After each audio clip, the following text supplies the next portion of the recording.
people. Yeah. So we don't look as So we don't look like as washed out. Yeah. All right, we're recording now. I am going to hold on. All right. It's like look different. Oh my god. We're gonna intro the band. Dude. All right, shit, I'm already recording. Little band shirt on here. Fuck yeah, dude. God. Grateful Dead. Yeah, Grateful Do Dead. you like the Grateful Dead? No, I just found it on ASOS. Fucking poser. Oh. And yeah, I What's I don't know ASOS? anything about Grateful Dead except that they Name one play song. at the Sphere. They play at the Sphere. That's not Grateful Dead. It's a good shirt. That's not though. the Grateful Dead. They play at the Sphere. That's Dead and Co. Grateful Dead is dead. All right, shit, I already fucked up. Okay. You don't know Yeah. one Dead song? I don't. Touch of Grey. Do you know any Dead songs? No, dude, the only thing I know about Grateful Dead was from like Freaks and Geeks. Do they play Grateful No, Dead? and there's a Freaks and character there who's like a He huge really likes fan. them. I mean, that's that James Franco's character? Or is it Seth Rogen? I forgot. I genuinely forgot. It's been a minute Okay. since I watched the show. But in other words, I'm not as cultured as you guys. No, dude, not we are. I'm just not old. cultured. I'm older than you, so that doesn't make me more cultured. It means I have more Carlito. knowledge. Look at But- Carlo, dude. Cracking it open, looking good. He's like Friday, dude. I'm having a bad day, Um, guys. All right. Fuck. All right. So we got Bryan Lee, dude. So I forgot to. I probably should have mentioned this is like a very kind of like free flowing podcast. So like word. we just talk. Like there's no like interview. I might. As opposed to what? Isn't that what all podcasts are? Yeah, but like I feel like a lot of podcasts are just like, all right, where were you born? No. Really? I think no, all I don't podcasts know, are like, free I flowing, unless guess, you're listening yeah. to like NPR ones or something. Yeah, I don't know. Where were you born, Brian? Fuck, dude. Oh, wait, is that for real? Wait, how can I say Yes. that? Where were you born? I was born in Oklahoma, actually. Oklahoma. I've never been to Oklahoma. I have no sense of that. What it's like. I don't know what it's like too, because I just spawned there and that's about it. Oh, and then you left. Yeah, I was there Okay. for 1 year, and then I went to Vietnam with my Yeah. family, and Yeah. after that I went straight to Beijing. Okay. Yeah, and after that I went back to Houston, and after that I went back to Beijing, Damn. and now I'm here. What's the timeline on Wow. this? Like, what's like? Yeah, how many the, years in like, each You're place? born, then you're Yeah. 3, then you're 7. Like, what? How's it go? So it's like 2000. Okay, so spawned in Oklahoma, then I went to Vietnam for another year. Mhm. Uh, So you don't Then- remember any of those? yeah, I don't remember any of that. And then I went back to Beijing 2004. That's when my sister was born. Yeah. So that was my first year in Beijing. I stayed there until I would say 2010, and that's when I went to Houston, and I was in Houston from like 2010 to like 2012. After Okay. that, I came back to Beijing, and I've been there all the way up until 2020, which is when the pandemic hit, Yeah. and my family had to relocate to Malaysia because of the pandemic. Like we went to Malaysia for holiday because I'm originally like my family's from Malaysia. Yeah. So I forgot to mention that, but we went to Malaysia for holiday. COVID hit. We couldn't go back to Oh, you Beijing, just stayed in Malaysia. so we just stayed in Malaysia. Wow. I had Are to you- graduate online. What are you, yeah. oil people or something? Why are you all? Yeah, literally oil people. Yeah, I knew it. See that, Ricky? Houston and Oh my God. Oklahoma. Why would anybody be there? Yeah, There you go. and like, why would anyone be in like Sugarland? Sugarland, Texas, which is where I That's stayed. where you were. Oh, shit. Yeah, yeah. Wow. So yeah, Is my your dad was oil. Your dad? Is your dad Daniel Plainview? Nah, bro, I wish. I oil wish. man. I'm an oil man. And does he come from like generations of oil, or was he the first generation of oil? He was the first one. Like my parents came from a very small village in Malaysia, Yeah. actually, called Kelantan. Yeah. So you know how like when people mention Malaysia, they think of like Kuala Lumpur. It's Yeah. like that's like the heavy hitter. But yeah, my family's from the really like obscure part of Malaysia where like everyone kind of just knows each other. It's like a Okay. small town basically. Wow. How did he get into oil from a small town? I don't know. Sounds like a Daniel Plainview. Yeah, I could see that. I think my dad was just really smart, so he just like he's just good at school, and he Yeah. wanted to figure out like what's something that he's passionate about, but also like can Makes make money. money. Yeah, yeah. Yeah. So oil was like the most What in logical. oil specifically is Like he? petroleum. So petroleum he's like engineering. out Yeah. there. Oh, engineering. Yeah, yeah. So like he's not like So he's a hired gun. He's not like speculating.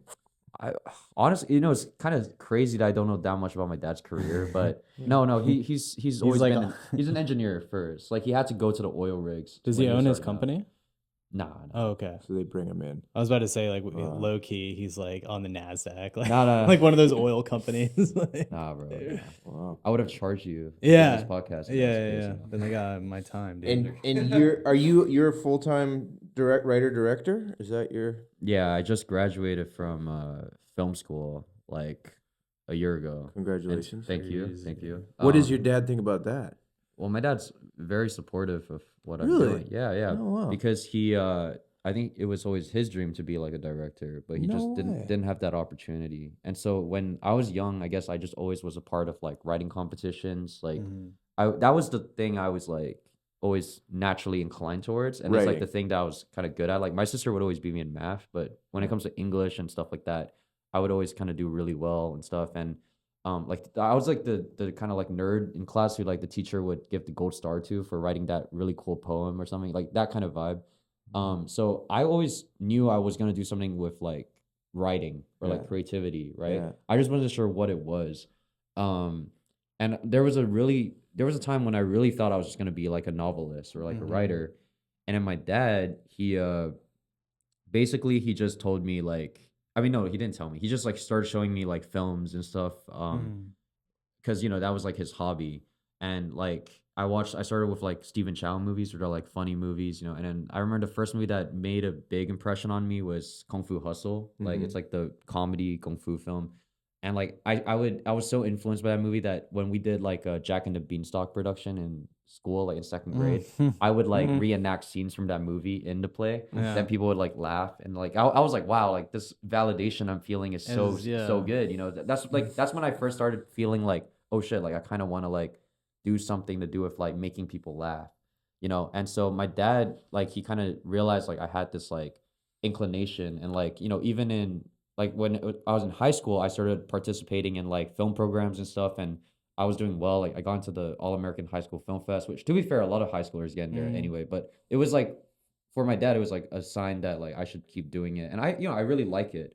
So Wow. yeah, so I've always just been very lucky. So I've always thought that I've had like reverse Asian parents, because it's like interesting. it's funny because like sometimes I would tell my dad like, oh, Yeah. like, you know, this is so hard, like maybe I Yeah. should just do econ or something. And Yeah. he would tell me, like he would literally just tell me, he would say like, you know, like I know you, I've seen you do your physics assignment in high school, like trust me, You like suck at Wow. I mean, yeah, like he basically dumb said as that- shit. Fucking dude. You're not that kind of Asian. You're not that guy, No, dude. You're not that guy. No, it's interesting. Like, yeah, like I mean, look, I think it's like what he was trying to say is like I'm definitely smart enough. Like I was a Yeah. good student in school. Yeah. Like I'm smart enough to do well, Right. but it's like I would be like mediocre at like Right. computer science, because I have friends who are just absolute like gods at that. What's shit, your you know? sister do? She studies like comp sci and like psychology. Okay, so she's got that part covered. Yeah, I mean, also she's always been interested. Like she's actually interested in Right. that stuff. Yeah. She never So really she's doing had it to do like it. yeah. It's not like she had like a burning like tortured artist in her or anything. So good for her. But like for my dad, it's like he's always like, you know, like, well, I know you, and like if you're in a good like, you know, I'm willing to like support you for a bit because I feel like you're gonna do well. Wow. And like, you know, and so I'm very That is lucky. to have Lucky. that You're faith. very lucky. That's Yeah. rare too. Yeah, Wow, yeah, I very know. rare. I feel very like lucky for doing that, and like just having parents who really believe in me and stuff. And What about your mom? Does she artistically inclined as well? Does she have artistic hobbies, or is she a cinephile? my mom used to be an actress in Malaysia, actually. There you go. But like she was but she like was an actress when she was like my age, Mm-hmm. and then she kind of like just stopped after she met my dad, I think. Okay, and then Yeah, because she came. sorry. and then you came along. And I came along, yeah. Yeah. And I think it's but like, you know, like my mom used to receive like fan letters and stuff. But Really? she was on a TV show, and What's like Wow. what's like? And she what- just quit when she met your dad? honestly, something like that. I think I don't know. I think she was gonna quit anyway. Like, I think it was just like yeah. it was one of those things where it's like, it was you know, like acting, entertainment. It's like so out of your control, right? And I feel like my mom was just sort of like, she was like, yeah. I think there was a lot of factors. I think she wanted like when she met my dad, she was like, oh, like, you know, maybe I just want to like live like a calm like family life or something like that, you know. So And this is yeah. also like, what year was this? I have no idea. I generally have no idea. This would be probably, like, but I mean, this would be like what 2000, 90s, 2000 or something. You're, Yeah. you're So born in she what, was on a 2000? Malaysian soap opera or something? It was like Hong Kong or Hong Kong. China. Oh, like she would shit. show me photos like she was in like Mongolia or something shooting stuff. Mongolia? Yeah, and so that's your yeah. mom was a star. I She mean, was like, You've never looked her up? Like, you haven't, like, checked out the Googled her? movie? I have. I couldn't find anything. She once sent me like a bunch of clips of her like She's acting. got a demo reel for you. She's like, hey, Ryan, put me in your next movie. I mean, that's funny. But like, yeah, I mean, low key. But like, she would like send me stuff, and I'd be like, wow, this is so sick. And like, I would ask her like, why is this so obscure? Like, it makes no sense. But like, she wasn't like the reason why she got fan mail was because, like I said, the town is so small that like it was like a hometown hero kind of thing. So it's like, oh, like we have someone here that was. You on mean the TV. small town? Wait, is she In from Malaysia as Malaysia. well? Yeah. Okay. Her and my dad were from the small. But same she went to town, shoot in Mongolia, as far as you know. I'm pretty sure she went to shoot. And she worked in Mongolia Hong before. Kong. See, I gotta ask her. I should have done my research when I came on here. But like, yeah, she definitely traveled for like the job. That's what she told me. And you watched it. You watched the clips and stuff. I've watched the clips. I haven't found like the full episodes. I think yeah. even she's having trouble finding the the episodes. things. Yeah. Did I wonder she have any regret about giving it up? Is she like, man, I Um, wish I kept going, now seeing you do it? I don't think so. I mean, she seems pretty like happy. But it was like Hong Kong, and I'm curious if like the reason why you can't find it is that does it have any? I wonder if it has anything to do with like government regulation on stuff like that. I don't. No, I don't think so. I think it was just. It's just like a really like I think it's just a small show. Okay, That's it's the just thing. like it's like Yeah. a tiny show. The only Yeah, reason makes why, sense. like I said, like why she got fan mail is once again, Yeah. it's like a small town. It's almost like if you Right, went yeah, to like yeah. your old high school and you Yeah. find out someone was on like a, Yeah. like a So the small mail It's came like, from wow, within yeah, the yeah. town. It was. hometown hero. Yeah, Right, yeah, right, yeah, right, okay. yeah. Well, It was a that's cool. hometown hero kind of vibe. But That's cool. I think it's Nice. yeah, but I mean that's like I've always sort of I guess my family's just always been somehow connected to the arts and stuff. And yeah, like even my mom even now like she would still be in contact with some like friends in Malaysia who are like in the Okay. industry and stuff. And it's like I think she's also a large reason why I want to pursue this is because like I want to just see what happens if I keep If going. you like, what would have happened? yeah, If it's that, like, if your mom had kept going, like, what's gonna happen with you? Do you like? Do you ever consider like working out there, like creating material, or are you like, I'm in America, we're gonna get this shit done, and then maybe like in the future, kind of thing like that? I mean, yeah, I mean,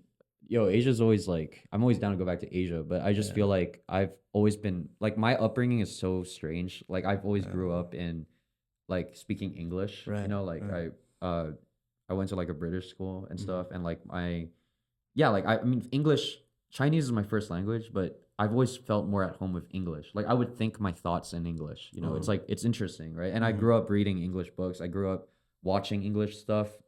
Honestly, I think of my time in Houston as like super memorable because that was where I discovered like Magic the Gathering, and like in Beijing. See, the thing is like in Beijing, I would absorb all of this content from America. Like I remember reading Diary of a Wimpy Kid, and there was a scene in there where they were playing Dungeons and Dragons in Roderick Rules, like the second book. And I remember reading that part and I was like, wow, this is like so fucking cool. Like I want to play this game so bad. Like, this sounds like everything I want to do.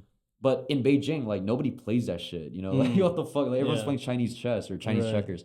So it's like the moment I got to America, it's like, oh my God, like this shit is like the media I'm reading is finally like translating into real life. Right. So I've always had an affinity for like American culture, American humor. I grew up on like I always loved watching Cartoon Network and all that stuff, Disney Channel.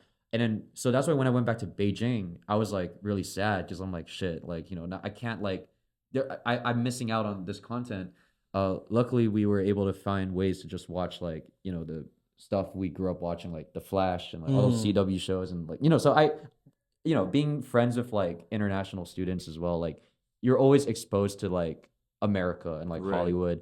So yeah, I also never grew up aspiring to make like Asian, like how do I say this? I never aspired to make Chinese language films. Partly because my Chinese is pretty bad, but I think it's also because I've always just loved like English language books and stuff, and like that kind of like sensibility.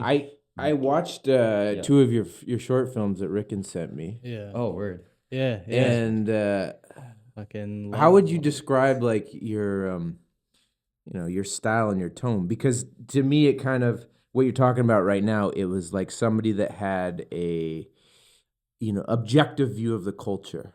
There's somebody that's living in it but not of it, because you were going in and out of these. Which one different cultures. specifically? Are you saying for both? Both of them, Uh-huh. and they kind of reminded me of. I don't know if you feel influenced by Yorgos. at all? Do you get that? How do you say his last name? Yorgos Lanthimos? Lanthimos? Yeah. Yeah. Do you have that? Because it felt like they were. That's interesting. You were kind of, kind of fairy tale, kind of a little bit of naturalism, but then this weird disconnect that they weren't quite, like realism. So, and it makes sense of what you're saying. It's like you're looking at the culture from an outside perspective. Yeah, I mean, first of all, thanks for watching my films. Thanks for sending Hell it. yeah, Thanks for the dude. shout. Of course, bro. But I think like Rick, and you are so Love good. locked and empathy, You are man. so Yeah. good. I can't wait to And show the you the new titular one. character. You have a new one? well, yeah, I premiered it like last month, like 2 months ago at a festival. Where? Oh fuck. Yeah, at Yeah. Cinequest. Wait, I'll Dude, send it to you. Yeah, send it to me. Yeah. I'll send it to Oh. both of you. Is it the Hell- same kind of thing? Yeah, it's the same. Yeah, like he is- So you have a real style then? Yeah. I think so. I like to think so. I think my style is very like magical realist. There's like Yorgos is a great example. I haven't made any film that feels as dark as Yorgos or like as provocative as Yorgos yet. I think my latest one is definitely getting there, and yeah, and I'm definitely leaning towards that in my future stuff.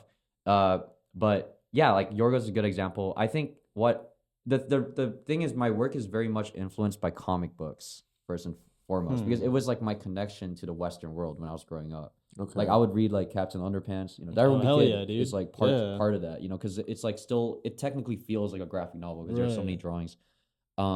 And I grew up reading like Archie comics, believe it or not, Mad Yeah, magazines. yeah. So I have a very strong relationship with just like cartoons in Okay. general. Yeah, yeah. And as for the objectivity part, like I think it makes sense because I'm reading these things in China, so it's like I'm reading this stuff detached from like other people who are reading this stuff, like so like I think there's a lot of stuff I'm influenced by American media, like for example like The Flash and all those shows that we grew up watching. Like this was stuff that I was watching, but America has always felt like a very fantastical place to me, because like it's like I'm watching the way people talk in these shows, the way they get coffee, the way they like interact. Yeah. Nobody talks like that in Beijing.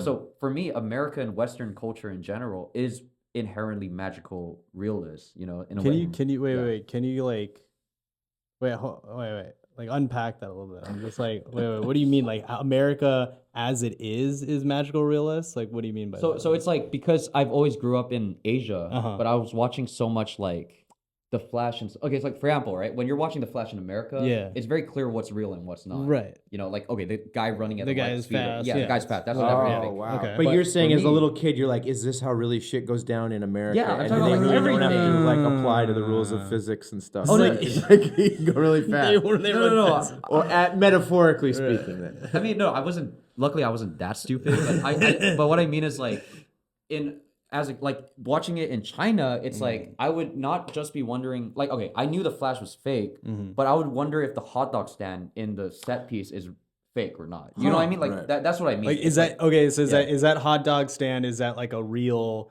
does that really happen in America? Yeah, Or is it yeah, like yeah, somebody's yeah. invention that like they invented a thing like a hot dog stand? Exactly. That's That's what I mean. cool. So that's why Wow. I think my work will always inevitably feel a bit heightened and exaggerated because of this inherent, like you said, like objective upbringing and like seeing things from like a distance. So does and- that yeah. extend to things like, I mean, in both what were you examining? You were examining like love and loss, right? In the two I watched. Oh yeah. And it was almost like you were looking at those as an objective thing as well. Like you were putting those in our mix. Like, are these real constructs? Do you think that looking back from China or Malaysia onto American culture is that this views love and loss differently than those cultures? So you're looking at them and investigating like that? I don't know. Honestly, when I tackle these themes, I don't really think about the cultural context or anything like that. I just do whatever I'm literally thinking about. Mm-hmm. I don't know. I don't think there is any like different ways. Like that's the thing. Like I feel like whether you're in Asia or in America, like the way you handle or process these things, it's like one and the same, And I It feel like is? You don't think there's cultural differences to loss or love? well, I mean there probably is, but I Or, never like felt, universal truth kind of thing. yeah, but I've always tackled like the reason why I've tackled these things is because they're very universal elements. I mean, there are things that everybody goes through, but isn't there, don't different cultures deal with, especially like, say, loss differently than others? Like, there's different rituals you go through when you lose something or someone? Yeah, I mean, absolutely. I mean, I'm growing up in a Buddhist household, so it's like our idea of loss is like it's like reincarnation, right? It's like Well, there you go. So Yeah, like yeah, that, yeah. your short. That was the one you were in, right? The Yeah, Empathy Man. Empathy It's like Man, you were yeah. looking at loss from this like quizzical, like why are people feeling this? And it's funny that you're not deliberately. You say you're not deliberately setting out to do this. no. But I see this theme. I only watched 2 of your movies. I'd like to watch the other one. I see these themes like rising up, and that's cool. It's just organically happening. Oh, thank you. Yeah, Yeah. but I really don't. It's not really a conscious thing. Yeah. I But think it's there's it's definitely like, a pattern. That's what I noticed. Like I remember the first time I watched Empathy Man, I literally did tear up because I was like, oh wow, like this is a cohesive story. Like when I try to write, if I'm thinking about like, oh yeah, I want to take Captain Underpants and make it like real life for me, because my writing capabilities, like I can't communicate that you have a heart that you're able to communicate. Like you have something to say, and it's like very, well, I guess what I'm saying, it's like very concise, and you're able to like, I guess, I don't know if it has anything to do with like your comedy upbringing, which is like, okay, you have a setup and then like a punch, and like a lot of your shorts like are the two that I've seen, right? Like it's like they have this great setup and then they have a punch that's just like this emotional, like punchline basically. That's what I noticed with yours, is like fantastic. Thank you. So thank yeah, you. hell yeah, dude. Appreciate it. But man. but like in that sense, like with your writing, I'm curious about your writing. Like, what is it like? Did you learn this at NYU, or did you always have this kind of certain talent for being able to like communicate things in the visual form? Or you said you started as a novel, like you started with writing novels. Like, what was your kind of your first foray into that creative? Like, what was your first story? And then, but I guess like that all comes around just to ask, like, how do you, like, what's your process? I don't know if you're, whatever. Yeah, absolutely, man. I think What a broad fucking question. Yeah, this is the worst question ever, dude. That's It's like so 9 bad. questions I'm like, in one. what do you? How did you start? What did you do? Like, What's your favorite what's cereal? your process? Like, fucking, did you? Shit, dude. Whatever you want to answer, I don't fucking know. no, I totally understand what you're saying, Brian. I appreciate it. I think for me, I've always yeah. How do I begin? I guess like, okay, I started out with making comic books. Like I would make like these little comics, and I would try. This is what back in Houston. I would like make comics, and I would like try to sell them door to door. Really? Or actually, I got tricked by my friend. Like my friend came over. He looked at the comics I was doing. I was like 9 years old, and I thought they were actually pretty good. They were like comedy comics. And my friend was like, "Dude, you gotta like sell them next door for like 50 cents and stuff." And I was like, "Oh shit, is that actually possible?" He's like, "Yeah, this is America, dude." This is America, dude. Yeah, so I was like, "Oh, fuck yeah, Hell I'm yeah, a fucking dude. Malaysian kid. Let's bro. fucking This is go, good." dude. Yeah. So I went door to door, and like I knocked on the door. This nice lady like opened up, and I was like shaking. I had like the comic in my hand, and I was like offering it to her, and I turned around, and my friend fucking bolted. He ran away. Dude, fuck him. And like I looked back at the lady, and she was like looking at me like, "What the fuck are you doing?" And I was like, "Oh, would you like to buy this for 50 cents?" And she's like, "Oh, sorry, I don't have change." And I was like, "Oh, okay." Shit. I literally ran back home, and I was like crying. Well, maybe she wasn't your demographic. I don't know if old lady in Old white Houston woman, is right? the Old Texas lady. Yeah, I'm sorry. But yeah, and then after that, my friend tried to like come home, like come back to my house, like as if to like as if we were chill or something. I was like, "Bro, like stay the fuck away." Yeah, I got so mad, and then like we made up like after a week or something. But yeah, I mean that was my first foray into writing. But yeah, like I think what it was it was comedy. I just really liked parodies, and like Mad Magazine was like my shit. Like I was that weird kid in school who was like addicted to Mad Magazines. And also part of the reason was my mom never let me get like a Nintendo DS or anything. While my friends had it, they were playing Pokemon. I thought it was the coolest shit ever. I had nothing else, so I literally had to like make my own board games. I had to make my own board games to like play, and like I had to like resort to comic books. And to my mom's credit, that's why I read a lot of books like when I was younger. And like nothing. I wasn't like a genius. I wasn't reading fucking like Tolstoy or some shit. Like I was reading like like I said, Captain Underpants and like Calvin Hobbes. That is literary gold, dude. Captain Underpants is the shit, right? Yeah, exactly. So after that, I started moving into like just poetry. Like I mean, it was random. Like for me, it was never about like the form. It was just like words in general, like the different ways you can do like poems and stuff. Like I once wrote a poem where you could read like the front first and then back, and it was like back and forth, back. Like it was a weird pattern thing. So I was really interested in patterns and like stuff like that. And you know, story is all about patterns, like story structure. So I think I've just always had a natural inclination towards that kind of thing. That's great. And then I started writing more seriously when I discovered like Alan Moore, who wrote like Watchmen and stuff, and like he's like I think the greatest like comics. I mean, he's like, this is not even a hot take; it's a very basic take, but he is like one of the greats. And like just the way he would deconstruct things in a way that was more scathing than parody. Like it wasn't just like lighthearted parody, like it was like straight up satire. And so after that I got really Same with Mad Magazine, right? yeah, but Mad was more like comedic. With Alan Moore, his work was very dark, and it was my first time reading stuff that was like dark. And like I also had this app called iPo. I still have it actually. It's like Edgar Allan Poe stories, but like animated with like, it's like words still, but it's like a book, but there's like music with it and stuff. Okay. So that was a huge influence on me, and like it was just like all these little things. And I started making like Harry Potter parodies on a comic book making website. And I got like some fans on it. What did you? What was it? Harry Potter and the what? Like I forgot. It was just like Voldemort being bullied and stuff. You know, like, it was just stuff like that, because I really loved Harry Potter when I was growing up, and it was just stuff like that. And that's where the name Toonrin came from. Oh. Because I wanted to come up with a name, and I was like Toon Man, like Cartoon Man. Toonrin. But that was taken, so I put Ren, which is like person in Chinese. Oh. Yeah. So that's why. Company or something? Huh? Is that your production company or something? I hope. I mean, that's the plan. That's the plan for. But like That's his IG though, right? That's my IG for now. At Toonrin.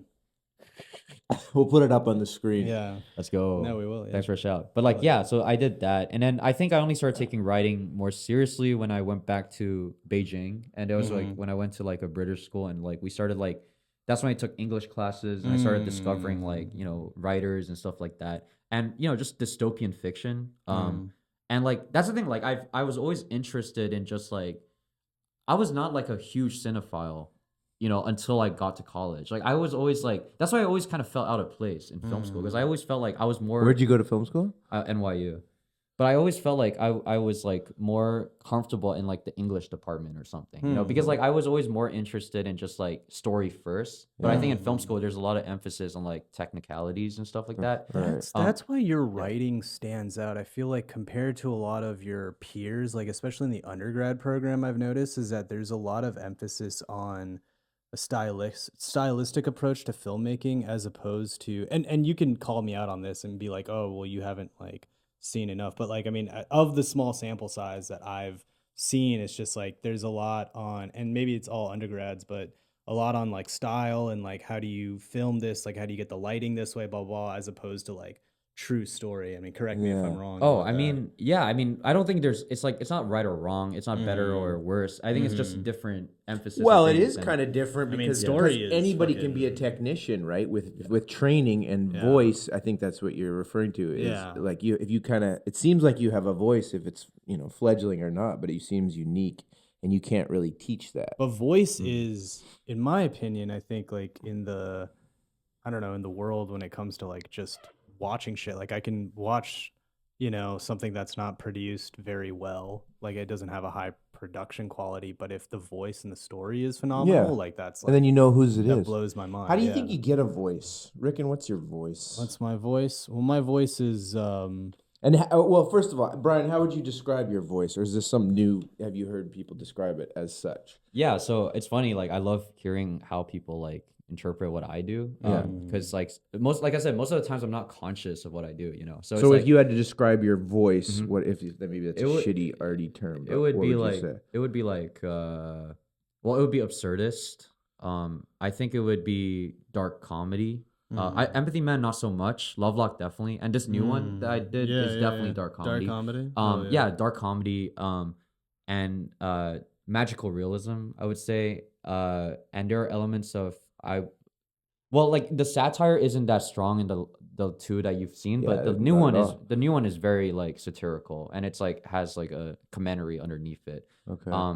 So that it's funny because the new one is actually more reminiscent of what I used to write in high school, of like the short stories I would submit to competitions and stuff. You know what I mean? So like the other two were more like experiments. The Lovelock was more comedic.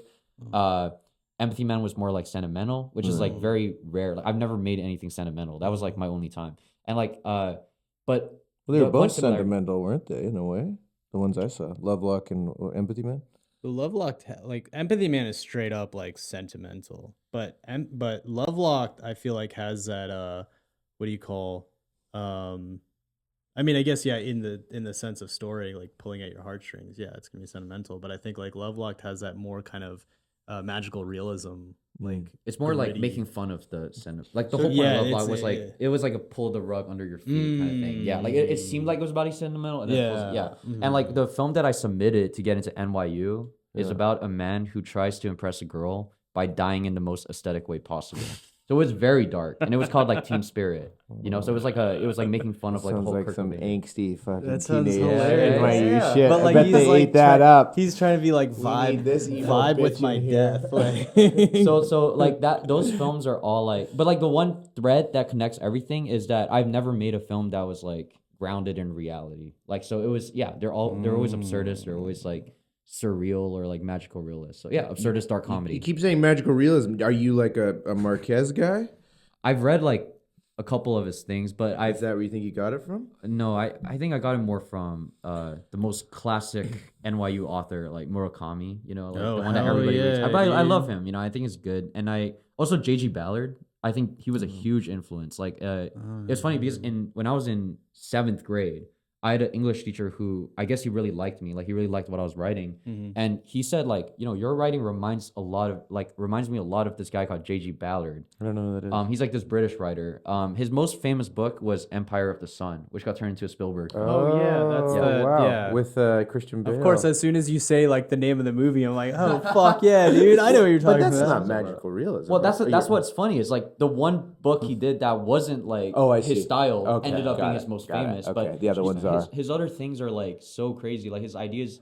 I just read a short story about plants that like can sing, you Yeah. know, and it's about like this guy who's like taking care of these plants that can sing, and like to nourish them you have to like sing to them or something. It's like that kind of stuff. I you mean, know? you And- thought like a hot dog stand was an invented contraption as a child. So this definitely checks out, like 100%. Dude. yeah, man. It I does mean, seem like yeah. one though, doesn't it? It does. Now that you It say, is a like, hot dog comical. stand- It's yeah. a comical thing. Like you see a man putting like Processed meat in mustard hot and water. Yeah, exactly. Yeah. Yeah. Yeah, you're right. I mean, because you have to remember, I never seen anything like that in China. And like, so when I first came to America, like Wow, it first came makes to America sense. properly, for like a high school filmmaking program at NYU, I remember telling everyone like my first day, I was like, holy shit, I can't believe people here actually talk like the shows. You know, Yeah. and it's like everyone, all the white, like, you know, American people I was meeting, they're like, the fuck are you on, mate? Like you're tripping. Like, you know, for me, it was like genuinely like, I mean, obviously I knew it was real. I just didn't think it was so true to the stereotypes that were portrayed on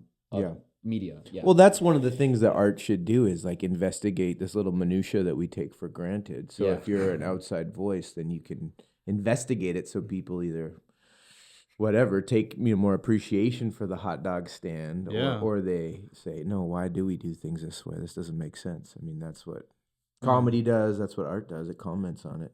What would you say your voice is, Rickon? Well, so I have like a little bit of a California kind of thing going on for me, and it's like a little southern. I mean, your accent literal sometimes, like yeah. vocal Yeah. fry. I don't know, dude. I like Your essence. my personally like my voice. I do feel like a lot of the stuff that I tend to. I mean, because like writing, I can't really say I'm a mature writer. I do like lean towards like a lot of comedy, comic elements, kind of like dry humor a little bit. Like, and I think that shows up when I perform. Like, I think, and that's why I feel like I vibed with you really hard on the set. And I feel like on Empathy Man, there was like, I feel like we didn't really have like we kind of knew where the story was going along, and we were kind of just. I feel like I didn't need to get as much direction from you because I felt like, oh, like I know where the vibe is right here, and I just felt like it was already written, like what you had already written was already lending itself to like gather ideas for myself about like who this guy is and like where's Emily coming from and like what do I want. And I think, but yeah, I mean, like to answer the question, I feel like for me, I guess with the voice, and I guess for actors, because actors never really think about like what their voice is, you know. And I think like at least for me, I feel I tend to excel when it's like something that's maybe a little bit angled, off kilter a little bit. I feel like I tend to kind of excel. Like I'm not sure I'm the Liam Neeson, you know, who's just like straight up like. I don't think Liam Neeson. I think you. How did you audition for the short film? Yeah, Or how I did you just did, get hooked up with it? And what did you see in him that you? Reckon? Yeah. Well, dude, I mean, he just had that like, funny quality in a good way, you know. And also, I mean, I saw you act on that set. Oh yeah, in Pearl Extraction. Yeah. So I You knew. were Yeah. what was you were AC? It was funny because I literally just did Lovelock. No, it was before I was about to do Lovelock. That was on the set. Can you believe it? And then like, so it was that, and then I was the grip. I believe I was the grip or something. Okay, on Pearl Extraction. No, I saw you acting there, and I was like, oh shit, this guy's a cool guy, like also a good actor. So like I was like, yeah, man, like fuck it, I fuck with this guy, and like and also your audition was great, and like it was cool that you were so enthusiastic about it, and you were like talking to me about The Boys. Not gonna lie, I wasn't really as deep into The Boys as you were, but it was a similar like energy that I was looking for. So The Boys. Yeah. Oh, The Boys. The Boys. Right. Yeah. It was that, and also. That's also the thing with Lovelock too, is that with the Cupid character in Lovelock, he's like easily like, you know, Homelander is to Superman as that guy is to Cupid. Like, I mean, he is Cupid. So, but you know, I think it makes sense because the Boys is based on a comic book. Yeah, that's true. Which was written by a writer called Garth Ennis, who I grew up reading. Who's Eric Kripke? Eric Kripke? Who? Oh, is he the showrunner of The Boys? I wouldn't know. So Garth Ennis is the... He's a writer. He's a creator of the comic book. Okay. And he did a comic book called Preacher. Right. And I grew up loving that shit. And so that's why a lot of my writing is influenced by that. Interesting. Yeah. So that's interesting. Wow. It makes sense then. That's why The Boys, it naturally feels like connected somehow. Yeah. Did you ever watch like did you ever get into Japanese anime or anything like that? Or read any of it? Not really, because I've never been too much. Okay, manga. No, I'm a huge manga fan. I love Death Note. I love Yu-Gi-Oh. Okay. I literally have Volume 4, Volume 5, and Volume 3 of Yu-Gi-Oh GX. Okay. That I would reread over and over because it was the only 3 issues I fucking had when I was like growing up. Yeah. But I've never been like a huge binge guy. Like I've never binge watched like anime. I have friends who finished One Piece. I've never been into that stuff. Okay, I got yeah. And I was just curious because like, I mean, I've not read Attack on Titan, but you're talking about like the guy who wrote Watchmen. What was his name? Alan Moore. Yeah, Alan Moore. Like, but you're talking about like the, you know, what were you saying about him specifically? Oh, he was just. It's like he like the reason why a lot of superhero stuff, or not just superhero stuff, but a large reason why stuff turned really moody is because of this guy. Because he was the first guy. Yes, because he was the first guy who took like someone like Batman, like for example, like he's the first one who gave like a superhero like okay, I don't think he was the first guy. I heard he took it from someone else, but he definitely popularized the idea of like making superheroes more human. So that's why the characters in Watchmen are like fucked up. You know, they're like really alcoholic. So Christopher, I feel like Christopher Nolan gets all the credit for like turning Batman. Yeah, but it was like, really this guy. Huh? Well, I think he was probably influenced by that. When did Watchmen come out? Yeah. Because there was a. When was Watchmen? When did it come out? It came out like in the 80s or something. Oh wow! Yeah, that's been around for a minute. Yeah, and it inspired a comic book called The Long Halloween, which is a Batman comic, and Christopher Nolan actually wrote an introduction to that comic book. So I'm sure he got influenced by it a little bit. Yeah, I was just thinking about it the other day. I was like, whoa. I'm like kind of tired of like this gritty, you know, like fucking style. Like let's just go back. Let's bring Jack Nicholson back and do like the Joker where he's like, where he just, that's what James Gunn is doing. I mean, he's really, but I was just watching literally today. I was watching the second Batman Nolan one with the Joker. Knight? The Dark Knight? Yeah, with Dark Knight. And it's fucking cheesy as hell. Really? Yeah, the lines are really cheesy, and some of the acting is like, I guess really. So he kept the in context to today, it's cheesy because when it came out, that shit was like, dude, Heath Ledger fucking changed the. He was a good actor, but the dialogue is cheesy. Like it's still super. Okay. It's still comic book dialogue. I know you forget that. I thought it was the other way around. What's your speaking of casting him and then working with him, what's your process working with actors when you're on set? Yeah. Because you got some pretty good performances, I thought, out of Rick, and he was okay. And then that out. girl in Lovelocks, I thought Oh. she was terrific. Anna, she's amazing. She was really Yeah, good, she's an and amazing the guy actress. was pretty good too. And Yeah, Cupid was Benny. he was good, pretty good. Yeah, there was some. He was a little uneven in places, but yeah, I thought like your performances are pretty solid all the way across. Rickon was great, and same with the girl that played opposite him. So what's your process with actors? Are you just good at casting? I think, yeah, just cast people who are good at acting. You know, to be honest, like I think like a lot of it is like, it's like I would say being a director is most of it is just working with really talented people, you know, and then taking the credit afterwards. But but I also think that the direction, I think it also just comes from, because every time I make a film project, I literally put everything else on hold, and all I do is fucking think about this film project, so that like I make sure when I get on set, I know exactly what it is that I want. And that's why it seems like it's very efficient. It's also because I've been doing so much work offset, just like thinking about it. And also just like literally when I write lines, I would literally like, I mean, this is not special. I'm not special for doing this, but like I would literally say it out loud. Like I would perform it myself just to see if it would make sense, And so I think it was just like a lot of prep work and stuff. And I also just have the benefit of, because you were asking me like where did I learn like screenwriting and all that. A lot of it happened in high school, funnily enough. Like before I even got into film school, I was just obsessed because I had because our film program opened in high school the moment I entered that year to like qualify. So it was like I was the first like film student at my high school. I see. And like one of the, like me and my friends, of course, but like, so I was obsessed with making a good short film. So I would literally just study screenwriting, like get all the structure stuff down. It's funny that now I don't even think about it as much as I did back then, because I feel like all that stuff is already drilled into my head anyway. So once I have that down, dialogue writing became a lot more like natural to me. And with dialogue writing, once that becomes natural, it becomes easy to like visualize how I want people to sound and stuff, and like how I want them to like talk. So I think a lot of, it's just like a lot of practice in writing and also just visualization. But as far as direction goes, you're not giving any direction when he's on set. Rick, and maybe you can speak to it. You remember? I mean, it kind of goes towards like what Bryan was saying. I mean, I think it wasn't. I think I don't remember it being like, okay, like let's pick up the emotion here, like let's do something specific here. I mean, maybe it was with Emily you were doing that more of, because I feel like for me, like my function in it was just like, okay, get Emily into this, place, and so I don't know if you can speak. I kind of remember now. It's like for me, what I do is I always strip it down to motivation. Like why? Like I'm not telling an actor to look sad or like act sad, but like why are they sad? Like you're like, I would like, for example, if it was like Rick, and I'd be like, dude, this person just destroyed your he just humiliated you. Like, what are you gonna do about it? I would ask a lot of questions, and then that's when the actor would like use those questions to perform accordingly. Like I don't try to like result direct. Like I'm not like, you have to move your mouth this way.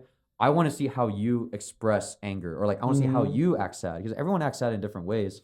But the motivation should be the same of like what I'm telling you to do, if that makes sense. Yeah, no, I like how you just said, like, I ask questions and then they're like open-ended questions that the actor will answer for themselves. I mean, just the process of thinking about the question already will take me into a place. And maybe that's why it felt like being on the set, I was like, like, not really getting too much like direction from Bryan. Like, are we doing okay? Like, is this fine? Yeah. And you'd be like, yeah, we're good. Like, yeah, because I think it's like, I mean, part of the fun of filmmaking is that I don't know what other people would bring to the table, and that like excites me. It's the same of like composing and stuff. Like when I work with my like composers and stuff, like I always let them just do whatever they want first. It's the same with acting. Like I want to see what you can deliver, because oftentimes you'll deliver something that even I like couldn't think about. And like it will sometimes be better, So it's like I always ask them questions, and then if there are obviously cases where they aren't as extreme enough, and that's when I would like step in and be like, dude, just like straight up look like shocked, like so it's all about like figuring out like in the moment. But I always start with, what can you bring to the table, and then like how can we work with this, like I really love working with actors and like stuff like that. Like, because I think that's just part of the fun, man. Like, I mean, I can't imagine making films without that process. Like I like people working with like CGI animated characters. I don't know. Like, it just seems like it would be really hard for me to do something like that because it takes away the joy of it. I remember like doing an off-Broadway play, and like literally it was a 3-week run, but we did the first, I think like 4 months of it, but she just had us improvise being in an airport, being at a restaurant.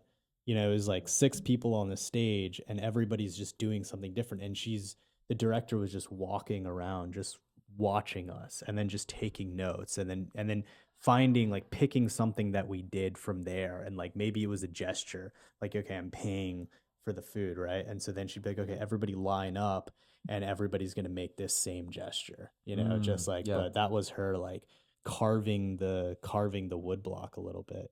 Would you, I mean, theater is an interesting question. Like, I don't know. Is that a medium that you've ever thought about? Actually, it's interesting. Like, I definitely would be down. Like, cause I started, because like, as as someone who's not I'm a starting out filmmaker. So it's like, chances are I'm not going to get like a super high budget to do anything. So actually reading plays have been extremely helpful for my writing process because it's like, how do you create drama with just like... What are you reading right now? Not True West. Not True West, man. I'm sorry about that. He said he'd never heard of True West. Yeah, bro. You should start there. I mean, yeah, I should, but I'll have a podcast episode you can listen to. There you go. You don't even have to read it. There you go, man. I was reading a lot of like Harold Pinter, and I'm a huge fan of Martin McDonagh. So I literally finished everything he had. So I was like searching up what he was influenced by, and like Harold Pinter, I was like, okay, fuck. And I read this one called The Hot House. I was like, wow, this is like amazing. And I started reading. I did like the classic NYU like curriculum. I did the Chekhov plays. I also did like Oscar Wilde because like everyone the importance of being earnest or something like that's like so like famous. I read that one. I revisited Arthur Miller. Like this was stuff that I read in high school for school, but now it's like I'm now actually interested in this stuff. Yeah. And the next thing I'm gonna read is probably like The Dollhouse by Ibsen. Yeah. So but I would totally want to do it. Yeah. But at the moment, I'm just really interested in like camera movement, and that style of telling a story. Okay. But it's always been on my mind, like doing a play and stuff. But that also kind of leads on to what you were saying about like carving the movement and stuff. Like for my last short, where I was more conscious about how to move the camera. Yeah. There were times where I had to do that. Because like the movement would literally motivate the camera. So like when she looks up, the camera literally had to follow her head. That kind of thing. So I'm not like married to any style of doing things. Basically. Gotcha. You did seem like you're a big fan of the slow push. So. Yeah. I mean, I'm still a big fan, and also like actually with the new one, I'm a fan of the slow pull out too. Slow push and the slow pull. Yeah, and like a bunch of different things. Yeah. But that's, I mean, like we were saying before, that it's because everybody has so much technical aptitude now because we know so much about these things, is that it really is the writing that sets you apart from everybody else. Like anything technically that you can do, anybody's going to be able to do that. And pretty soon AI is going to be able to do that, So absolutely. Where's your writing and all these influences that you're talking about and you're reading all this stuff, that's the thing that's going to set you apart. For sure. Are you using AI in any aspects? I mean, being realistic, I mean, like I asked the same thing to Red, like being like talking about AI and shit like that. I mean, I don't know, just absolutely. No, so far I haven't in my like in my actual life film projects, no, I have not used it creatively. Yeah. What I have done is I've asked for title suggestions of movies? Of like for my own like for new projects. Like ideas and stuff. Ideas. Yeah. Okay. And there hasn't been a single one where I was like, I want to use this. So they're asked. So no, I just haven't done that yet. I'm also too scared to like send. I like when you ask them something, they tell you, and you're like, "That is a bad idea," and they're like, "You're right. I'm sorry. Let me come up with something else." And you're like, "That's not what I was talking about." And they're like, "You're right. I'm sorry." It's like, Wait, what? The AI, you ever do that with AI when you ask? Oh, you're talking about AI. Yeah, I thought you were with talking. ChatGPT. Okay. Yeah. You're like, God, this shit sucks. Yeah, Just and like- then they just Yeah. they don't get defensive like other people in your life. I thought, dude, I thought you were talking Accept the about me. I was like, criticism. oh, holy shit! Wait, what? I was just asking a question. I was like, damn, bro, what the fuck, dude? I was like agreeing. I was like, yeah. Ricken, I love you. Okay, So funny. your ideas are brilliant. Oh, jeez. But anyway, going back to that, though, like it's like that. I mean, sometimes it's just I get to a point when I use the AI, and I'm just like, I was having a thought earlier today, and it's I sometimes will think in how AI would respond to me if I have a question. Whoa. You know, I'd be like, oh, like how come I can't like talk to this girl? She's very attractive. And then I could imagine AI being like, well, she might be busy doing her own thing, so you should probably fucking live your life, bitch. Get the fuck out. You know, I Whoa, don't that's know, not just, a, like getting Claude talks to you. Yeah, well, no, it does, but Claude will like say Calls like you bitch. no, but You have it set on demeaning. It's thinking, yeah. It's set to Kendall Roy in Succession. It's set to Is dad. Claude better than ChatGPT? I Same use shit. Aren't I mean, I use Claude more than ChatGPT because I mean, just for the writing, like my day job is like marketing content writing. I see. So I Okay. use Claude all the time, and I feel like it's better than. But now I haven't used ChatGPT in a long time, so I have no idea. I see. But going back to like what we were asking though, like, and you said you used it for movie titles, and you're like, this shit sucks, and like, Yeah, I mean, I've never like the only time I never used it like in a creative like context, but also like it's like if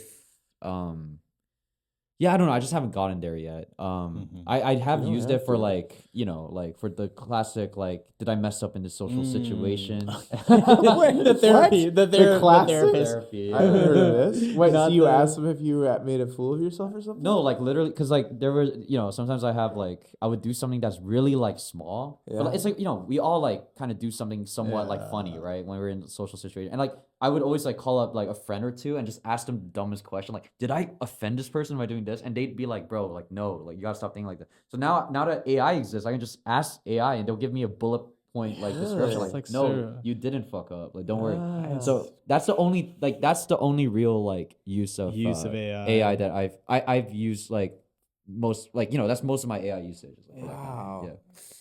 It's, I mean, AI, I almost feel like I have a theory that AI is basically a personal toilet of everybody's chats. You know, like if you're to take everybody's AI usage for their personal, like their own personal ways, and like you could see their innermost thoughts. Like you wouldn't look at the AI output, you would look at the initial Input. prompts, Yeah. like what they're putting in. So like Brian typing in like, oh, like did I fuck up this interaction with somebody? Like it's like, Yeah. oh, that like points to like, oh, this is how you're thinking, like in a certain way. But Yeah. Yeah, I mean, from a psychological point of view, they're Yeah. going to be able to diagnose you way better than anybody else because you're putting in these secret thoughts. A lot of people, Yeah. But that's why it's scary. and over a long period, they could, they could. But also, manipulate it's you. also AI doesn't. I mean, it's like that nuance, right? It's just it's taking the data of the words that you've given it, and it's analyzing it based off of like a broader data set, Sure. and then it's like spitting out. But Yeah. it's also like, you know, I watched this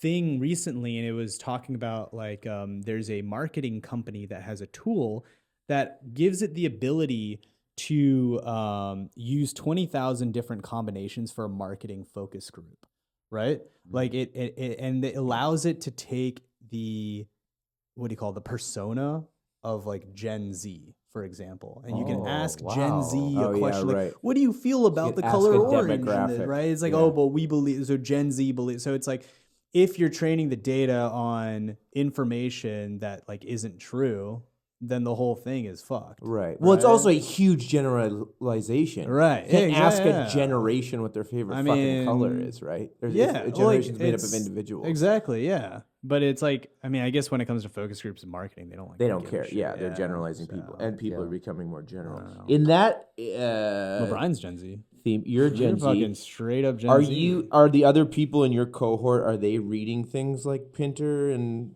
fucking? I guess not Sam Shepard, but Arthur Miller and stuff. Are they going back to that? Because that seems unique to me as an older guy.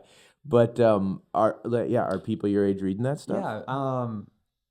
I'm not sure. I'm not the judge of every, like, I'm not gonna judge my But classmates. you're not who are all very talking about it. You're talented, not like, but- hey, did you hear about Godot? well, because it's funny because it almost feels like I'm trying. Sorry, Rick. Sorry.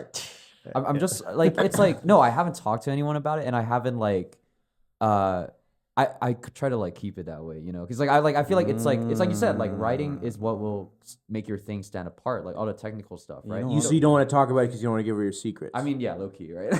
is it really like that? Is that kind of environment? I mean, I'm joking. I'm half joking, but it's Are like, you though?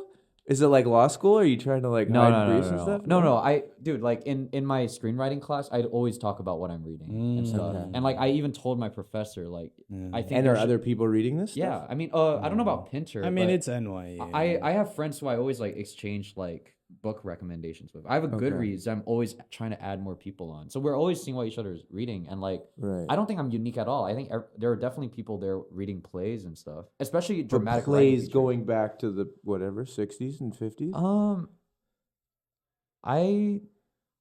I might be in a minority. Okay. Okay, yeah. To answer your question, I'm probably in the minority. Yeah. Yeah. But once again, that's great. I just haven't. It just hasn't come up as a conversation because usually when I'm with film people, we just talk Yeah, about like the new movie that came out or like Tarkovsky or something. So yeah. yeah. Well, that's good, It is Turgot. That's fucking great. But it is interesting. I wonder if I'm curious about like the generational divide on like, and maybe even people that are younger than you would be like, oh, I don't even movies. I mean, there's a TikTok creator that, and I'm making a generalization about like young people in general, but it's funny to think of people I'd even say people under 30 being like, yeah, I'm reading a play, or like, I mean, there are people that are doing plays and stuff, but just the curious, and even of books too. Books are another thing that like, who reads books? Dude?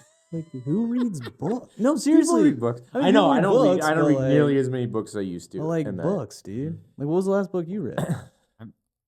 I'm reading Kurt Vonnegut right now, like the Sirens of Titan, and In I your just face. I Rick. just I know, finished. dude. In He's your monster, face. dude. He's reading Vonnegut. No, I know. See, I Talk sound like about I sound like a surrealism. trope. You're yeah. great, dude. You're fucking Sorry. great, Brian. You're great. Give him the trophy. Honestly, dude, you're amazing. No, anyway, no, yeah. I'm reading. I just finished reading like this thing that was apparently big on Book Talk. I don't go on TikTok, but apparently it was Book big. talk. What's That's Book what. Talk? Yeah. What's it been Book called? Talk. It's like TikTok, but for like book recommendations and stuff. I think. Okay. But I don't go on TikTok. I just saw it on recommended on Goodreads. I was like, oh, big on Book Talk. A Short Stay in Hell, which I thought was like. And really that's Kurt good. Vonnegut. No, it's a different. It's a Okay. modern contemporary writer. Short Stay in Hell. Okay. And then before that, I read. The reason why I'm bringing it up is this one's actually interesting. Like I just forgot which one it was. Fuck. Okay, well it can't be that interesting if I literally forgot about it. But it was okay. We'll get back to that. But the reason why I'm reading more now is because I've sort of traded in my like Instagram time for book time because I Okay, realized Brilliant. because I feel like reading books will help my screenwriting. Absolutely. And I literally see the change. Like there was a time in my life when I was in NYU Yeah. where I could literally feel my brain like getting dumber. Yes. And like it frustrated me because back in high school, I always prided myself of like having something to say in my writing. Yeah.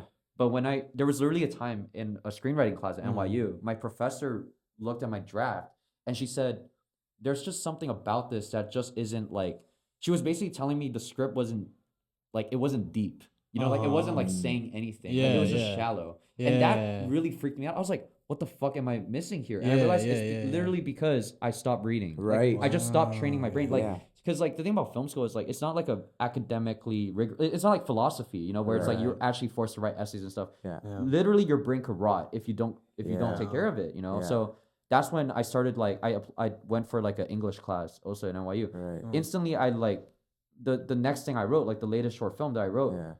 It suddenly felt satirical again, you know, and I was like, "Holy shit!" Like, I And felt that like- wasn't on purpose. You're just putting stuff into the machine, and then Yeah. the machine is pumping it out. Yeah, and I That's think interesting. the thing about Instagram, right? Yeah. Instagram it's a book. You're still reading. It's just a different book now. You know, it's like a book it's like with a pictures. flip book, yeah. It's a flip book, and it's like, how do I say this? Like, once again, I don't want to sound like one of those like angry boomers No, or dude, something. just but say what you want. Yeah, but Say it. the thing I realized about Instagram is that you're constantly taking in the opinions of other people. Uh-huh. You're constantly soaking in what other people are thinking.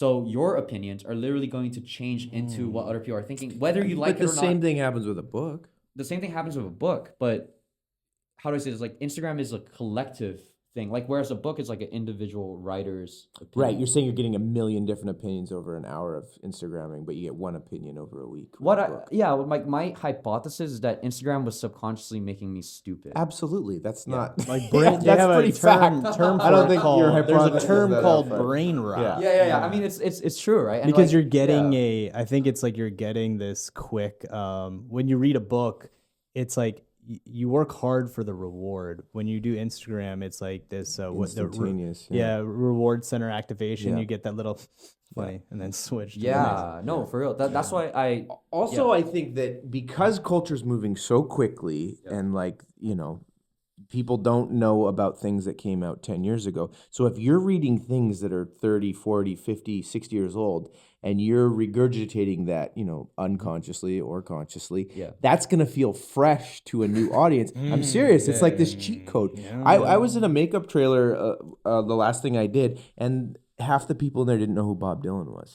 It's like, so if you can, I swear to God, and they were in their they were like early 30s. So this stuff. Who's Bob Dylan? Fuck off. Get out of here. So you'll come up with, you can use derivative ideas from Chekhov or Bob Dylan or whatever, and they'll seem fresh to whatever. What's the new generation? What are they called? A. Alpha. But it's just right? like So it's like a little hack. Yeah, it's like smart.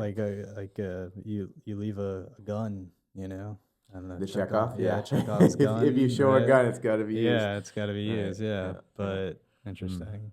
I don't know, man. I don't know. Do you think that's true, or do you think there's going to be an archaic revival? I think I guess they say, what do they say? Like art is like cyclical in a way. Like ideas die and then they come back, but they come back in another medium, or maybe because it's interesting to think of brain rot, for example. Like, did brain rot exist in a different format, like in the 1940s? Well, when novels first came out, people were worried about that people were going to waste. Well, I thought people were going to, and same with TV, obviously. Well, TV came and that was brain. But novels were the same initial thing. brain People rot. were like, "This is going to ruin society." Yeah. Oh wow. But I think, novels were. I'm talking about literally dumbing people down. People were afraid that people would get were smarter. afraid that no, they were afraid that it would make you stupid because you would sit inside all day and you wouldn't go to church and whatever. Yeah, obviously. No, that's but not the case. there were also some people who burned books. Yeah, Right. There that, were like, cultures that burned books. Literally, It's like, I mean, the What do you library. mean this of culture burns Alexandria. books. What do you mean there were cultures? No, This right. culture is burning Currently, books. the current administration is Yeah. burning books. I think for like, I don't know. I think there is something different. Like, I think the internet is just so overstimulating that it's not natural. Also, because you're also exposed to other people, whereas books were more like you had to rely on your imagination and stuff. Yeah. Honestly, when I'm saying like, oh, I'm reading all of these fucking like Goodread top 10 like bestseller things or whatever the fuck, I'm not even reading like. I mean, yes, there's a part of it that I'm reading because I want to, like you said, like take some old concepts and like make them fresh again or something, like for it to work. But honestly, a large part of it is also because I've started to enjoy the process of feeling like I'm exercising my brain. Do you know what I mean? Yeah. But I don't get that same feeling when I'm on like Instagram or when I'm playing a video game. So or do you something. think that is some kind of exhaustion just because you grew up when you were born in early 2000s? I was born in 2002. Yeah. So do you have exhaustion from the internet, and you hit a point, or is this willpower? Like, how are you able to do this when maybe other people aren't? I'm still brain rotting. Right. I'm still on the internet all the time, but it's just But you're that, not doing Instagram anymore. But no, I the way I do Instagram is I use it as like my portfolio. So I keep my DMs open. yeah. I post my get work it. there. Right. I repost like whatever stuff I'm involved in. Right. And I would spend like maybe like 15-30 minutes a day like Right. keeping track of friends. But did you have a point where you're like, I have to rein this in, or was it exhaustion, or what? Absolutely, Were man. you It like was an alcoholic that like had to stop, or was it just like exhaustion? I was never I only got Instagram, I kid you not, when I was like almost at the end of high school. Mm-hmm. You know, like, so I was able to skirt by without social media. Like, all I would have on my phone was like GTA San Andreas and all that shit, you know, like just video games. And like, I would have friends who would be really like going through some like mental health issues, and I would wonder why. And I realized it's because they were on it all the time. So from a young age, I knew there was a correlation. And then when I got to college, pandemic, I was like, okay, like now it's time for me to like actually figure out how to use this because I would love to like share my work and stuff and post music. And I made a lot of friends through Instagram. So I think it's an amazing tool. But I think there was a point, it was literally like I said, it was like when I went to that screenwriting class and then my teacher made that comment and I was like, okay, something's saw the off effect, here. Like right. something's actually off here. Mhm. And I was like, and also my mental health was like really bad at that point. And I was like, holy shit, okay, let me try doing an experiment. Let me take 2 weeks off. And so I literally just went cold turkey for like 2 weeks. And I immediately felt better. I was like, holy shit, okay, so it's actually doing something. There's something unnatural about it. Here, Yeah, so now it's like, okay, I don't believe that I should be off it because once again, this is an amazing way to stay connected, Right. make friends, share work. But like, there's got to be a better way to like balance it. So now, literally, I treat it like it's like a website, and like, it was definitely exhaustion. And what was funny is like, I literally would wake up at one point and I'd be like, holy shit, I'm actually looking forward to the future again. Like I haven't felt that way in so long, and it was like, What do you wow. mean by that? Like it's like because I think social media is like it's like you're constantly obsessing over what's going on like right now In the moment. Like how many friends do you have right now? What's your follower count right now? Right, Like what is yeah. your friend doing right now? Yeah. But after being off it, I started thinking, oh, the friends I have now, I mean, they matter, but there's also friends that I'll make in the future to look forward to. It's like rewiring my brain to start thinking more about the good things in life in the future. That's know? that's a really wise way to look at it because you're like you don't know what you're missing out on when you're in that obsession. It's like, okay, well, if we take away that obsession, it's like you never would have made those connections if you were inside the obsession. Yeah, exactly. Yeah. It was good to just step back. And once, like I said, That's good. I literally saw my writing get better, like genuinely. Like, and I was like, holy shit, I'm liking what I'm making now. Like, I mean, I've always liked what I was making, but like, it's feeling like more like deep, I guess, or like I'm covering things I didn't think I could. Right. And I think like, once again, I'm not like a saint. I still brain rot. I literally was looking at an AI generated meme today. But it's a matter of it's just a matter. No, it's a What was matter. the meme? What No, did it's it one of say? those like It was I don't- I Betty can't Boop with her tits out, and Roger Rabbit was. Speaking Chinese. no, but it's just moderation. At the end of the day, it's really you can make a big deal out of it, but just control yourself and 30 minutes a day and I don't know. For me, the biggest thing was like it wasn't even what my friends were doing. My friends and I just started communicating in memes. So like just sending each other the dumbest fucking memes, and it's like, what is this doing with my life? Like we're keeping in touch. It's funny, and we find similar things funny. And then I feel like I had a dark moment one time where I looked at my explore page, and it was like just awful shit. Like I can't even describe, but it was Like awful memes or awful? no, just like like sent you down the awful dark web? content. Like I like now I use a blocking app that like I just ordered one of those. You got right. I just ordered. and It's I have in the mail. I have so I'm my hoping to get it. friend. What do you mean? The brick where it's. Oh, like a you thing. ordered the brick. I ordered you the got brick. the brick. Yeah, I'm hoping it'll that's help. interesting. Yeah. Like for me, I have a software app. That This like, episode brought to you by Brick. Yeah, exactly. Hell yeah. But I have a friend who has the password to the blog, so I have to ask him nice. if I can post on Instagram. Right. And Smart. when I look at Instagram, if I'm on it, I'm like scrolling through. I'm not even clicking on the explore page tiles. I'm just like scrolling through the tile like as a site, and it's just I don't know. It's like it's just all design. Well, so you can still access it, but on your computer. I can't. I mean, unless I say, "Hey, like I gotta unless- post something," okay, and then all right. invariably I'll end up like Right, of whatever. course. So yeah. yeah. It's a battle. But I do think that I like literally it's funny because like how some people set a 30-minute limit to stay off the app. Mm-hmm. I kind of do the reverse. Like I sometimes set a 30-minute limit, so I have to be on the app because I think it's important to just be aware of all kinds of media. To just Interesting. realize like what the trends are and like what people like what the vibe is. Why? Why is that important? I don't know. I think part of it is just fear of just like being like out of touch or something, and also just I just feel like as a But doesn't out of touch make you unique? I guess Because man. you're inundated by so Damn, much Charles. fucking content that who knows like where is the uniqueness going to come from? Like that's what I'm saying when if you're guess. ingesting all these authors and stuff, and having a voice. It sounds like you're a guy that doesn't really think about tone or voice, and it's more of a organic or unconscious thing. Isn't that where you want to stick? Yeah, I guess. Yeah, I mean, I guess you have a point there. Yeah. Like, who are you pandering to? Like, are you pandering? Are you trying to, No, you're right. Yeah. you know? And does that ever work, really? True.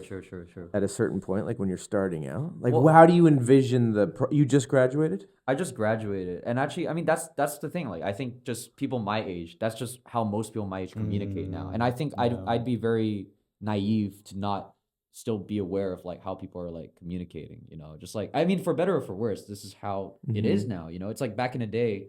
You know, I'm sure when the first like envelope dropped, you know, so you were like, holy shit, like this is crazy. Yeah, like, letter. send me an envelope. Yeah, Fucking pigeon came through. yeah, like I'm not Hell gonna be that guy who's like, Yeah. oh, I'm not gonna use a Fuck pigeon. yeah, You know, yeah, like so yeah, I no, like I get it, I yeah. think, and once again, like No, like I said, yeah. I've met so many collaborators through this medium, so I'm gonna just I need to make it more of an effort to, like, not I need to, but I'm trying to just do more. a Now, little when you bit, say yeah. medium, right, and you're talking about, because the first thing that comes up to me is like, all right, everybody's got a personalized algorithm, right? Like you might not be getting the same thing I'm getting. However, when you say that you want to keep up with the medium of Instagram or like whatever TikTok it is, like, are you talking about you want to keep when you're consuming just the content on there and you're not just keeping up with your friends, but is the content you're watching, are they like creators, like somebody that created a certain kind of story? Like, see. what's it? Yeah. Well, see, like that's what that- I'm asking. I don't know. Maybe you're talking about something else. So the good thing that I found from like just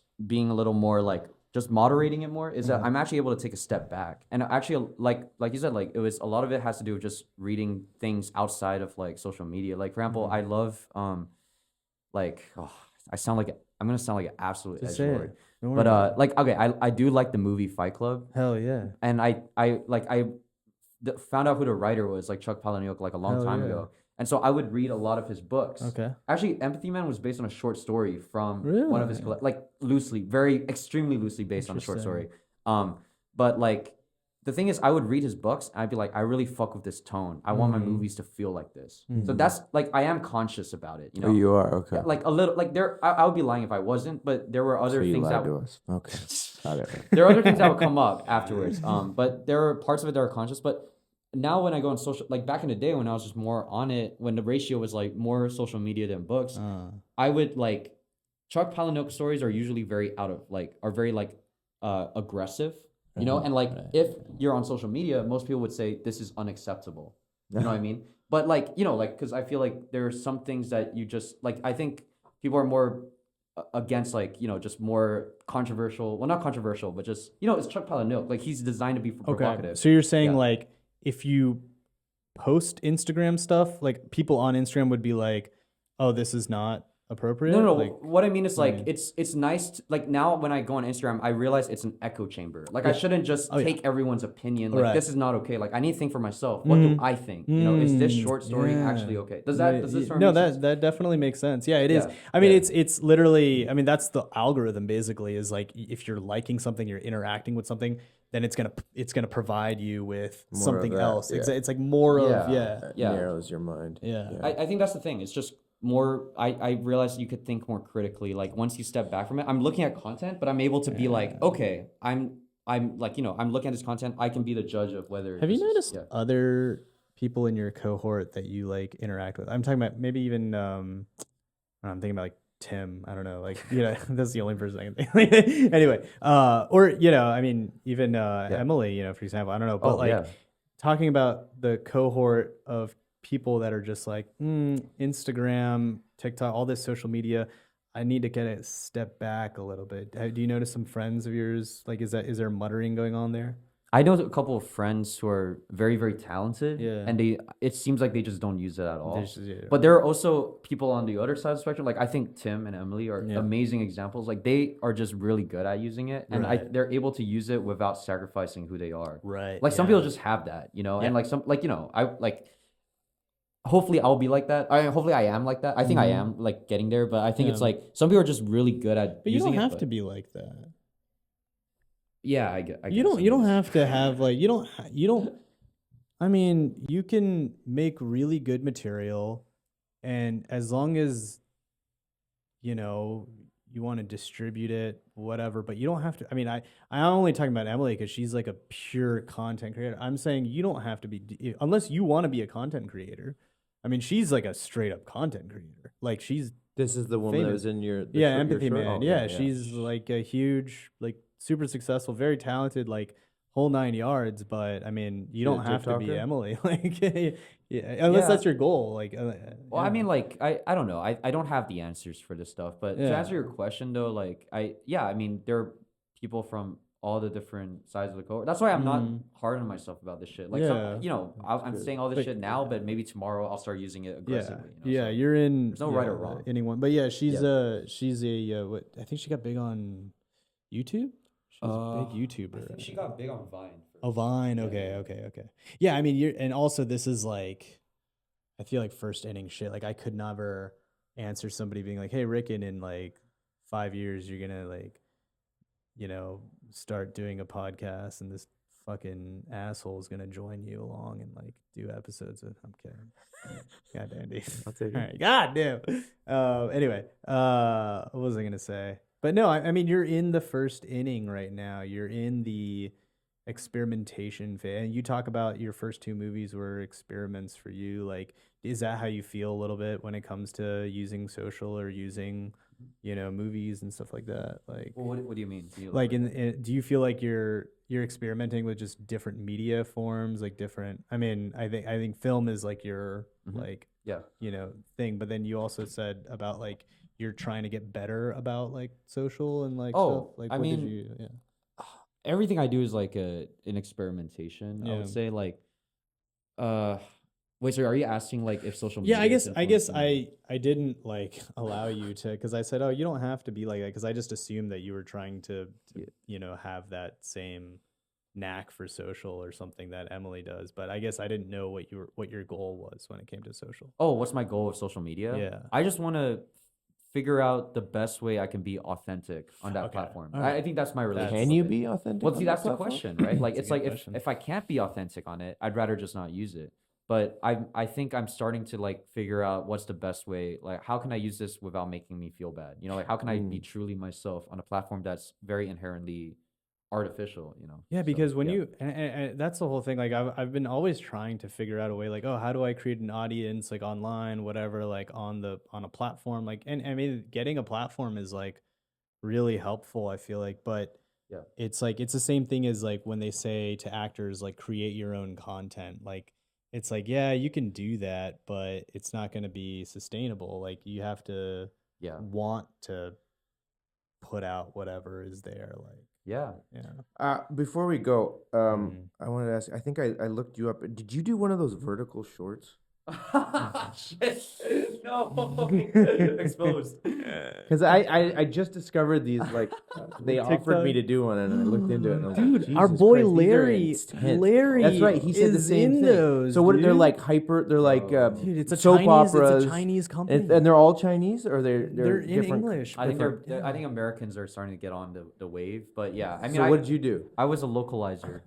Wait, you were Localizer. What you does were that part mean? of you. I was on the fringe of it. Like basically, they would give me a script, and then they like because it's exported from China, so they were like, "Oh shit!" Like, Okay, there's so many yeah. like there's so many concepts here that are so fucking Chinese that Americans won't understand. I need you to translate it to make it like no, it's not translation. It's like okay, for example, a hot dog stand here would be like a skewer stand. Love in it comes China. back to the hot dog stand. Something like that. Okay. Like it's like that. Like just Okay. make the yeah. I see. Yeah. Okay, so then those guys would send you the scripts written in Translated. translated Yep. into English, and then they would be like, Brian, we The need you concept. to like. Add slang to it. Yeah. Yeah, make it sound more natural as much as you could. But it's like you're like a conceptualizer. Like you're taking a Chinese concept and you're trying to explain it to American audiences. This concept. yeah, I mean, kind See of. that Why? kinda- to God me, damn that it! ki- We should have done this at the start to me, of the. that kind of fucking- like sums up your whole thing. There is like these concepts. I don't know, He's a from an outsider. conceptualizer. Yeah, you're like the conceptualizer. There, that's your next short film. Rickon can play the conceptualizer. It's also the name of this podcast now, motherfucker. Yeah, but yeah. we should have started. Yeah, but with those that. sound Damn, dude, toxic that's as wild. hell. Are they're gonna? How did you feel working on them? They pay good money, and so it was for me. It was purely like the money, but it was also for me. It was good practice. Yeah. because I would work on these scripts, and it's like, oh my god, like it's a great opportunity because I'm practicing writing. Okay. on like a job, and like I would see like stuff from theirs that's some scary similarities of mine. I'm like, okay, fuck this. I gotta like change this. It's a wake-up call. Yeah. So, but when I'm working on those, I always like OD on just reading like actual like good Hollywood scripts to like make sure my brain doesn't get To balance it out. You have to take a shot. You have to Have take you a done one of chaser these with a yet, shot. Rickon? Have Hell no. you auditioned for one? Have you seen them? Not yet. You know what I'm guarantee talking you'll- about though? you'll do You've one, seen bro. them? I will do. Let's do one I mean, together. I can imagine. That's the only way I'll we do one. should. We If you should. do We it, should I'll do do a. it. I think Brian. I think this is my pitch to you. You should do. Yeah, a why don't you parody. write one Parody for us? You should do a parody of one. The and it takes place billionaire's in a butler. podcast. I'll be the butler. No, it would make sense because Carlo is literally the perfect cast as like the leading man. They're like, yeah, like the billionaire. yeah, dude. Yeah, bro. And the werewolf, like Or the the billionaire the werewolf. billionaire's werewolf's girlfriend, my trillionaire husband. That's Yeah. what I love, Yeah. dude. My trillionaire. Okay. my Well, I think shoulder's we're lover. about to break up. Do you have anything you want to plug? Anything? Plug? You know, whatever you want, dude. Nothing yet. Nothing yet. What's the name of your newest film that? Oh, it's you- called The American, but it's not out yet. The American. Yeah, yeah. Okay. Well, and Yeah, let then- us know. I'd yeah, love to watch yeah, it. Dude, of definitely, course, yeah, I'll send it definitely over. want to watch that. Yeah. Dude, fucking Yeah. man, it's so good to like be able to talk and like catch up. And, I know. like, I can't it's believe it's sick, over dude. already. Shit. Like I was gonna ask you guys. That some was like an questions. hour and a half. Fuck, dude. Yeah, this was a good. Well, we'll do a part 2 then. Absolutely, in that man. case. Hopefully, I'll have something to plug. by that Bro, time, I yeah. mean, this is, and you have @Tunerin, which is where people find you. I Yeah, mean, bro, this @Tunerin, isn't even like a let's go. fucking plug type podcast. So like, I don't fucking know. What's why. your who that? watches? Who listens Huh? to this usually? Mostly like two people. like grandmothers from lower mainland Oh no, China. Dallas women, grandmothers in Dallas, In yeah, Dallas. the Houston area, yeah. There we yeah. go. Follow me on TuneIn. I'll Alright. post some good shit for you guys. More comics. All right, thank All you. right, thank you. Oh, We need to get better air in here. it's a lot of fun, guys. Oh, dude. That was fun. That was Brian, good. thank you, dude. All right, stop recording. Thank you guys so much. And then, are you sure? Yeah.